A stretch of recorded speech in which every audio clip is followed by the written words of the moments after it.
Dorothy and the Wizard in Oz. Chapter 11. They meet the wooden gargoyles. Another breathless climb brought our adventurers to a third landing where there was a rift in the mountain. On peering out, all they could see was rolling banks of clouds, so thick that they obscured all else. But the travelers were obliged to rest, and while they were sitting on the rocky floor, the wizard felt in his pocket and brought out the 9 tiny piglets. To his delight, they were now plainly visible, which proved that they had passed beyond the influence of the magical valley of Vo. "Why, we can see each other again!" cried one joyfully. "Yes," sighed Eureka. "And I also can see you again, and the sight makes me dreadfully hungry. Please, Mr. Wizard, may I eat just one of the fat little piglets? You'd never miss one of them, I'm sure." "What a horrid, savage beast!" exclaimed a piglet. "And after we've been such good friends, too, and played with one another." "When I'm not hungry, I love to play with you all," said the kitten demurely. "But when my stomach is empty, it seems that nothing would fill it so nicely as a fat piglet." "And we trusted you so," said another of the 9 reproachfully. "And thought you were respectable," said another. "It seems we were mistaken," declared a third, looking at the kitten timorously. "No one with such murderous desires should belong to our party, I'm sure." "You see, Eureka," remarked Dorothy reprovingly, "you are making yourself disliked. There are certain things proper for a kitten to eat, but I never heard of a kitten eating a pig under any circumstances." "Did you ever see such little pigs before?" asked the kitten. "They are no bigger than mice, and I'm sure mice are proper for me to eat." "It isn't the bigness, dear. It's the variety," replied the girl. "These are Mr. Wizard's pets, just as you are my pet, and it wouldn't be any more proper for you to eat them than it would be for Jim to eat you. And that's just what I shall do if you don't let those little balls of pork alone," said Jim, glaring at the kitten with his round, big eyes.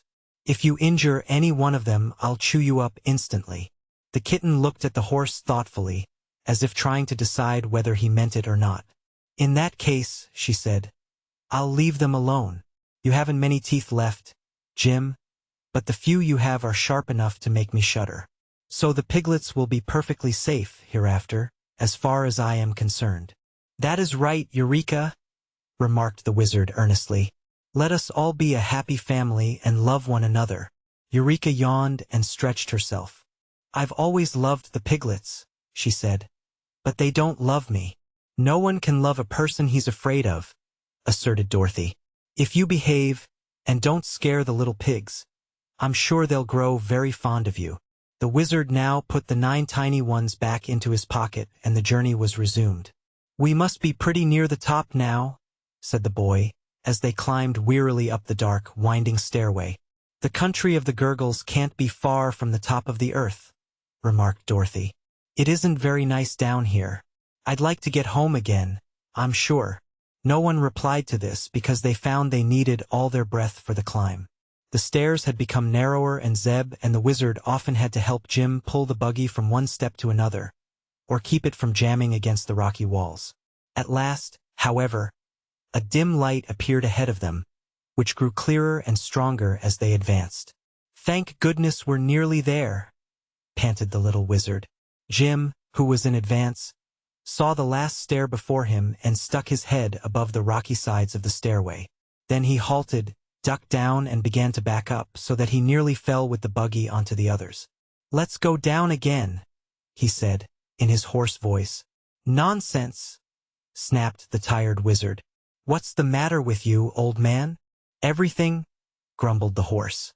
"I've taken a look at this place, and it's no fit country for real creatures to go to. Everything's dead. Up there no flesh or blood or growing thing anywhere." "Never mind, we can't turn back," said Dorothy. "And we don't intend to stay there anyhow." "It's dangerous," growled Jim, in a stubborn tone. "See here, my good steed," broke in the wizard. "Little Dorothy and I have been in many queer countries in our travels, and always escaped without harm. We've even been to the marvelous land of Oz, haven't we, Dorothy? So we don't much care what the country of the gargoyles is like. Go ahead, Jim, and whatever happens we'll make the best of it." "All right," answered the horse. "This is your excursion and not mine, So if you get into trouble, don't blame me." With this speech, he bent forward and dragged the buggy up the remaining steps. The others followed, and soon they were all standing upon a broad platform and gazing at the most curious and startling sight their eyes had ever beheld. "The country of the gargoyles is all wooden," exclaimed Zeb, and so it was. The ground was sawdust, and the pebbles scattered around were hard knots from trees, worn smooth in course of time. There were odd wooden houses with carved wooden flowers in the front yards. The tree trunks were of coarse wood, but the leaves of the trees were shavings. The patches of grass were splinters of wood, and where neither grass nor sawdust showed was a solid wooden flooring. Wooden birds fluttered among the trees, and wooden cows were browsing upon the wooden grass. But the most amazing things of all were the wooden people, the creatures known as gargoyles. These were very numerous, for the place was thickly inhabited, and a large group of the queer people clustered near, gazing sharply upon the strangers who had emerged from the long spiral stairway. The gargoyles were very small of stature, being less than 3 feet in height. Their bodies were round, their legs short and thick, and their arms extraordinarily long and stout. Their heads were too big for their bodies, and their faces were decidedly ugly to look upon. Some had long, curved noses and chins, small eyes and wide, grinning mouths. Others had flat noses, protruding eyes, and ears that were shaped like those of an elephant. There were many types, indeed scarcely 2 being alike, but all were equally disagreeable in appearance. The tops of their heads had no hair, but were carved into a variety of fantastic shapes, some having a row of points or balls around the top, others designs resembling flowers or vegetables, and still others having squares that looked like waffles cut crisscross on their heads. They all wore short wooden wings which were fastened to their wooden bodies by means of wooden hinges with wooden screws, and with these wings they flew swiftly and noiselessly here and there, their legs being of little use to them. This noiseless motion was one of the most peculiar things about the gargoyles. They made no sounds at all, either in flying or trying to speak, and they conversed mainly by means of quick signals made with their wooden fingers or lips. Neither was there any sound to be heard anywhere throughout the wooden country. The birds did not sing, nor did the cows moo. Yet there was more than ordinary activity everywhere. The group of these queer creatures which was discovered clustered near the stairs at first remained staring and motionless, glaring with evil eyes at the intruders who had so suddenly appeared in their land. In turn the wizard and the children, the horse and the kitten, examined the gargoyles with the same silent attention. "There's going to be trouble, I'm sure," remarked the horse. "Unhitch those tugs, Zeb, and set me free from the buggy, so I can fight comfortably." "Jim's right," sighed the wizard. "There's going to be trouble, and my sword isn't stout enough to cut up those wooden bodies, so I shall have to get out my revolvers." He got his satchel from the buggy and, opening it, took out 2 deadly-looking revolvers that made the children shrink back in alarm just to look at. "What harm can the gurgles do?" asked Dorothy. "They have no weapons to hurt us with." "Each of their arms is a wooden club," answered the little man. "And I'm sure the creatures mean mischief, by the looks of their eyes. Even these revolvers can merely succeed in damaging a few of their wooden bodies, and after that we will be at their mercy." "But why fight at all in that case?" asked the girl. "So I may die with a clear conscience," returned the wizard gravely. "It's every man's duty to do the best he knows how, and I'm going to do it."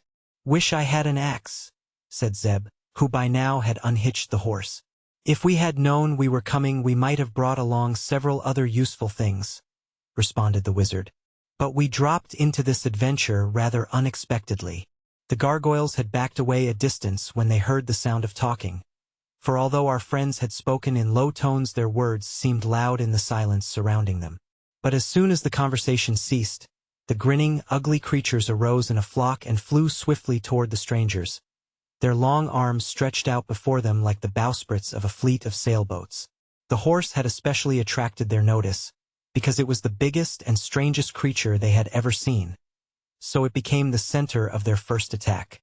But Jim was ready for them, and when he saw them coming he turned his heels toward them and began kicking out as hard as he could. Crack, crash, bang, went his iron-shod hoofs against the wooden bodies of the gargoyles, and they were battered right and left with such force that they scattered like straws in the wind. But the noise and clatter seemed as dreadful to them as Jim's heels, for all who were able swiftly turned and flew away to a great distance. The others picked themselves up from the ground one by one and quickly rejoined their fellows. So for a moment the horse thought he had won the fight with ease. But the wizard was not so confident. "Those wooden things are impossible to hurt," he said. "And all the damage Jim has done to them is to knock a few splinters from their noses and ears. That cannot make them look any uglier, I'm sure, and it is my opinion they will soon renew the attack." "What made them fly away?" asked Dorothy. "The noise, of course. Don't you remember how the champion escaped them by shouting his battle cry?" "Suppose we escape down the stairs, too," suggested the boy. "We have time just now, and I'd rather face the invisibly bears than those wooden imps." "No," returned Dorothy stoutly. "It won't do to go back, for then we would never get home. Let's fight it out." "That is what I advise," said the wizard. "They haven't defeated us yet, and Jim is worth a whole army." But the gargoyles were clever enough not to attack the horse the next time. They advanced in a great swarm, having been joined by many more of their kind, and they flew straight over Jim's head to where the others were standing. The wizard raised one of his revolvers and fired into the throng of his enemies, and the shot resounded like a clap of thunder in that silent place. Some of the wooden beings fell flat upon the ground, where they quivered and trembled in every limb, but most of them managed to wheel and escape again to a distance. Zeb ran and picked up one of the gargoyles that lay nearest to him.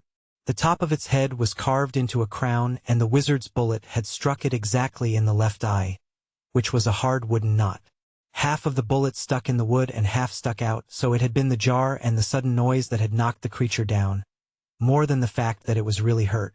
Before this crowned gargoyle had recovered himself, Zeb had wound a strap several times around its body, confining its wings and arms so that it could not move. Then, having tied the wooden creature securely, the boy buckled the strap and tossed his prisoner into the buggy. By that time the others had all retired.